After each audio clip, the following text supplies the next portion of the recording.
तुम मेरे को ये बताओ टेम्बा होनियों को कैसे रोकना है। भाई ये आदमी रुक नहीं रहा है, ये बंदा टेस्ट मैच हारने को तैयार नहीं है। लोगों को लग रहा था कि टेम्बा का फाइनली जुगाड़ हो जाएगा, बंदोबस्त हो जाएगा, ऑस्ट्रेलिया उसको रोक देगी। अजी घंटा वो ऑस्ट्रेलिया को भी भैंस की वैसे चटनी की तरह, जैसे सिलबट्टे पे चटनी रगड़ी जाती है उस तरीके से रगड़ रगड़ के आगे पहुंच गया है भाई। बहुत ही देखो इंस्पिरेशन है टेम्बा। मैंने पहले ही कहा था अपने फौलादी इरादों के साथ, अपने जौहर के साथ टेम्बा उतरने वाला है ये WTC फाइनल को खेलने। ना सिर्फ खेलने, ये मैच जीतने उतरा है। ऑस्ट्रेलिया बहुत ज्यादा हल्के में ले गई। बहुत सारी दुनिया कह रही थी चैंपियन ट्रॉफी के बाद, अरे कोई बात नहीं, इंडिया चैंपियन ट्रॉफी जीत जाए लेकिन ऑस्ट्रेलिया तो बाद में जीती जाएगी, WTC तो जीतना ही उन्होंने। अजी घंटा टेम्बा खड़ा था भाइयों अपने फौलादी इरादों के साथ भाई साहब, और नए कप्तानों की इंस्पिरेशन बन गया है टेम्बा। क्या मतलब, हमारी प्रिंसों को भी टेम्बा से ही इंस्पायर्ड होके अब 2027 का WTC फाइनल खेलना भी होगा, मतलब फाइनल और जीतना भी होगा। साउथ अफ्रीका ने WTC फाइनल जीता। बहुत लोगों ने कहा अब क्या हाल है भाई, अब क्या विचार है, अब वो डिजर्विंग है कि नहीं है, ये बताओ एक बार। ये सवाल बहुत बार हुआ जब WTC फाइनल में जब क्वालिफाई हुआ साउथ अफ्रीका। भैया ये डिजर्व नहीं करते थे, भैया इन्होंने किसी बड़ी टीम से तो खेला ही नहीं। मैं एज इंडियन एक ही बात बोलता रहा बार बार। देखो इसमें पहली बात तो साउथ अफ्रीका की गलती नहीं है, क्योंकि उन्होंने नहीं डिसाइड कर रखा कि किससे खेलना है किससे नहीं खेलना है। का किंग है टेम्बा, लॉर्ड्स का लॉर्ड किंग टेम्बा है आज के बाद। जैसे मैंने कहा था ना रोहित शर्मा के बारे में, केप टाउन का कैप्टन, वैसे ही लॉर्ड्स का कैप्टन लॉर्ड टेम्बा है आज के बाद, क्योंकि उसने परचम लहरा दिया भाई लोग वहां पे। साउथ अफ्रीका डिजर्व नहीं करती थी बहुत सारे लोगों के हिसाब से।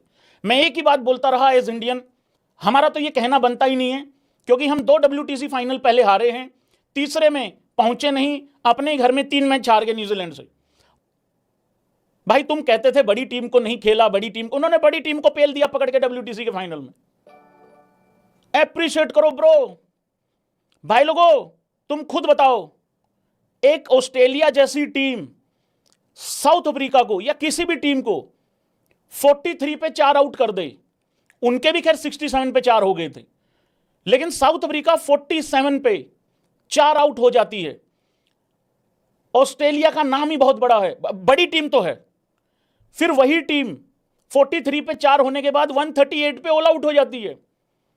WTC का फाइनल चल रहा है, ICC का इवेंट है, मतलब उस तरीके से ट्रॉफी सामने रखी हुई है, प्रेशर है, किसी पराये के घर में खेल रहे हो, अपना वहां पे कोई चाचा ताऊ भी नहीं है उस हिसाब से। फिर वो टीम, ऑस्ट्रेलिया जैसी टीम 74 रनों की लीड ले लेती है। भाई लोगों तालियां बजनी चाहिए अगर कोई मानता है कि भाई बहुत बड़ा काम किया है साउथ अफ्रीका ने। 74 रनों की लीड ले लेती है ऑस्ट्रेलिया, और उसके बाद एक ऐसा टारगेट जो 180-90 होना चाहिए था, 200 होना चाहिए था, क्योंकि 73 पे 7 फिर इन्होंने अफ्रीका वालों ने भी कर दिया था ऑस्ट्रेलिया को। वहां पे ऑस्ट्रेलिया का, साउथ अफ्रीका का मूड खराब हुआ कि यार 210 रन टारगेट होना चाहिए था, वो टारगेट 280 चला गया, 282 चला गया। एक ऐसा टारगेट मिला साउथ अफ्रीका को जो इन्होंने WTC की हिस्ट्री में 250 प्लस रन चेज ही नहीं किए हैं। एक स्टैट मैं यहां दिखाता हूं, वो भी इससे रेलेवेंट है। South Africa in WTC while chasing 250 plus target 6 बार ऐसा हुआ है, और 6 के 6 मैचों में पिले हैं।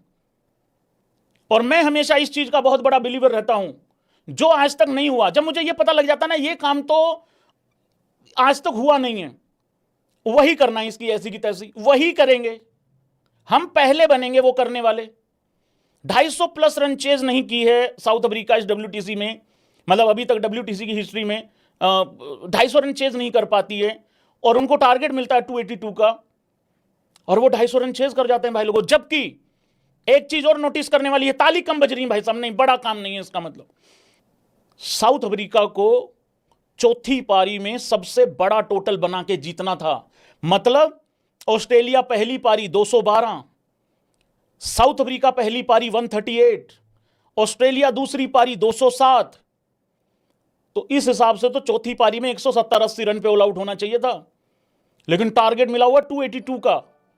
बहुत लोगों को ये वन साइडेड लग रहा होगा मैच, ये वन साइडेड नहीं था, बनाया है बहुत ही, और इतना बेहतरीन, इतना स्मूथ तरीके से, ये अनलाइक साउथ अफ्रीका की तरह, मतलब साउथ अफ्रीका की तरह चेज नहीं किया है, ये इस तरीके से चेज किया है जैसे जैसे ऑस्ट्रेलिया करती होती बेसिकली, बहुत ही आराम से, बहुत ही तरीके से, कि कोई दिक्कत नहीं यार, क्या है बना लेंगे, क्या दिक्कत है, 282 ही तो है, उस तरीके से रन चेज किया। ये बहुत बड़ी बात है भाई, बहुत बड़ी बात है, बहुत ही ज्यादा बड़ी बात है, ब्रिलियंट, आउटस्टैंडिंग। एक एक प्लेयर का मेंशन करना पड़ेगा यहां पे क्योंकि बहुत जरूरी है भाई, फिर मैं आता हूं आप लोगों के पास। साउथ अफ्रीका की तरफ से कौन कौन हीरो है, मैं पहले नाम लेता हूं, अगर कोई भूल जाऊं तो बताना किस किस का क्या क्या कंट्रीब्यूशन रहा है। माक्रम पहली पारी 0 पे आउट, पहले ही ओवर में आउट। मिचेल स्टार्क का बॉल पड़ के अंदर आता है, डंडा हिला देता है और इतनी जोर से आवाज आती है कि दूसरी पारी में आदमी 50% वैसे ही आउट हो जाता है। लेकिन जब दूसरी पारी आती है, उस बंदे ने मिचेल स्टार्क को ही मारना चालू किया, वनडे की तरह पारी शुरुआत करी, वहीं से मैसेज दे दिया था, आलिए रे आलिए, भग मत जाइयो, ये कहा है उसने, माक्रम होनियो ने, अपने एड़ा भाई ने। माक्रम ने तो भाई मेला लूट लिया भाई। कितने नंबर दोगे 100 में से माक्रम को?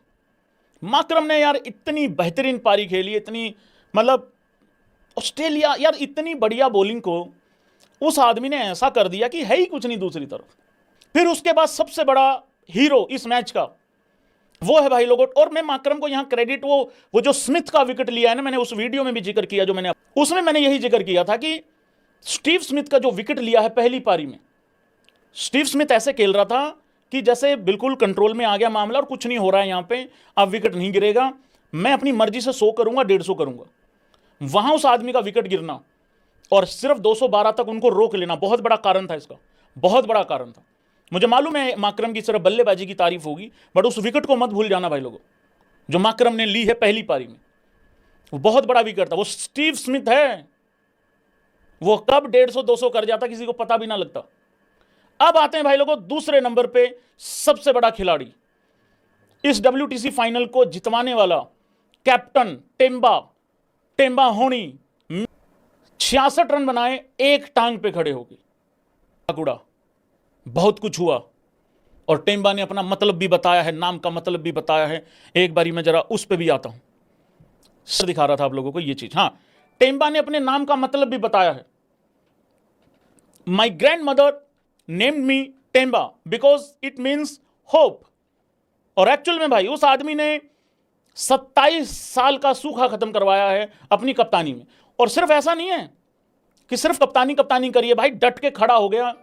66 रन की पारी बहुत और वो पहली पारी में भी अच्छा खेल रहा था, बड़ा ही सॉफ्ट डिसमिसल टाइप तो नहीं कहूंगा, कैच बहुत अच्छा पकड़ लिया था पहली पारी में, लेकिन वहां पे भी अच्छा खेल रहा था टेम्बा, वहां पे भी बहुत लाजवाब खेल रहा था। वहां कितने बनाए थे? 36 रन बनाए थे टेम्बा ने, तो 36 + 66, बहुत बेहतरीन पारी। और आगे बताया कि मेरे नाम का मतलब जो है वो होप है, उम्मीद, hope for our community, hope for our country.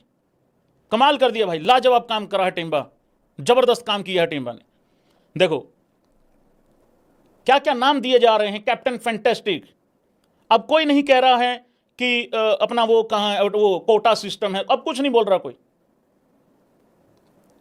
13 पारियों में 711 रन है, 59.25 का एवरेज है, 2 शतक हैं, सेंचुरीज हैं, 5 अर्धशतक हैं, हाईएस्ट स्कोर 113 है। और ये जो 66 रन बनाए हैं दूसरी पारी में, ये एक टांग से बनाए भाई साहब। अब आते हैं भाई लोगों, मेरी नजर में जो सबसे बड़ा, मैं वैसे कैप्टन को सबसे बड़ा ऊपर रखता हूं, मैच जीतने में सबसे बड़ा मैं उसको मानता हूं, कप्तान को, क्योंकि जब हार जाते हो तो गलती भी उसी की निकलती है। मिचेल स्टार्क वो पार्टनरशिप कर गया, रन बना गया, तो गालियां उस टाइम पे टेम्बा को पड़ रही थी। अब सबसे पहले अब किसका नाम आना चाहिए है? रबाडा का। रबाडा ने 9 विकेटें ली हैं भाई लोगों, पहली पारी में 5 विकेटें ली हैं 51 रन देके, और दूसरी पारी में रबाडा ने 4 विकेटें ली हैं, तो 9 विकेटें ली हैं। मतलब आपको एक टेस्ट में जीतने के लिए 20 विकेटें लेनी होती हैं, ठीक है, और 20 में से 9 विकेटें वो ले गया। नगीडी पहली पारी में थोड़ा हल्का दिख रहा था बॉलिंग में, लेकिन उसने दूसरी पारी में आके कमाल कर दिया। पहली पारी में नगीडी को कोई विकेट नहीं मिला, रन भी ज्यादा दे दिए थे, लेकिन दूसरी पारी में नगीडी ने 3 विकेटें ली हैं। हालांकि सिर्फ केशव महाराज ही विकेटलेस गया है दूसरी पारी में, बाकी सबको विकेट मिला है। चाहे मार्को जेनसन की बात कर लो, मुल्डर को भी बहुत बहुत बड़ा उसने बेसिकली रोल प्ले किया अपना। पहली पारी को छोड़ दो बल्लेबाजी से, बड़ा ही नेगेटिव होकर खेल रहा था, उसका नुकसान भी हुआ अल्टीमेटली इनको, लेकिन उसके बाद अच्छा खेला वो, दूसरी पारी में अच्छा खेला। ये जो छोटे छोटे स्कोर थे ना 30-40, ये बहुत यूजफुल रहे हैं, बहुत ज़्यादा। अब इसके बाद किसका नाम आना चाहिए है? हाँ बस, बाकी सबका कंट्रीब्यूशन इसी तरीके से रहा है। पहली पारी में मार्को जेनसन ने 3 विकेटें ली हैं और वो बहुत बड़ा कारण था 212 पे ऑल आउट करने का, बहुत बड़ा कारण था। क्योंकि इसकी विकेटें जो हैं अगर तुम देखोगे, क्योंकि ये बड़ा तंग करते हैं नेथन लॉयन वगैरह आखिरी में, वो विकेट लिया, ट्रेविस टुल्ले को आउट किया, ट्रेविस हेड को पहली पारी में आउट किया, दूसरी में तो मुल्डर ने आउट किया था, और फिर इसने आउट किया किसको? लच्छे को। ये 3 विकेट बहुत जबरदस्त थी। दूसरी पारी में मार्को जेनसन ने क्या किया है? एक ही विकेट लिया है, और वो किसका विकेट लिया है? लच्छे का ही विकेट लिया है। ये इसका विकेट बहुत इंपॉर्टेंट था, बहुत ज्यादा जरूरी था भाई इसका विकेट। फिर उसके बाद महाराज, केशव महाराज तो यार बहुत रोया यार भाई, केशव महाराज था, देखा तुम लोगों ने केशव महाराज को? बहुत रोया यार भाई, बहुत इमोशनल हुआ वो बंदा। ग्रिम स्मिथ के साथ इंटरव्यू चल रहा था, वो बंदा भी इमोशनल था, काफ़ी इमोशनल था वो भी, लेकिन वो तो बहुत रोया यार भाई, यार बहुत रोया मतलब। लेकिन अच्छा हुआ कि उसको ऐसे करके यूँ जादू की झप्पी दे दी थी उसी टाइम पे ग्रिम स्मिथ ने। मैंने सुना वो इंटरव्यू उसी टाइम पे, लाइव ही चल रहा था उस टाइम पे तो। लेकिन और महाराज तो बंदा भी सही है यार, वो तो बंदा भी बढ़िया है, बंदा भी ठीक है वो तो।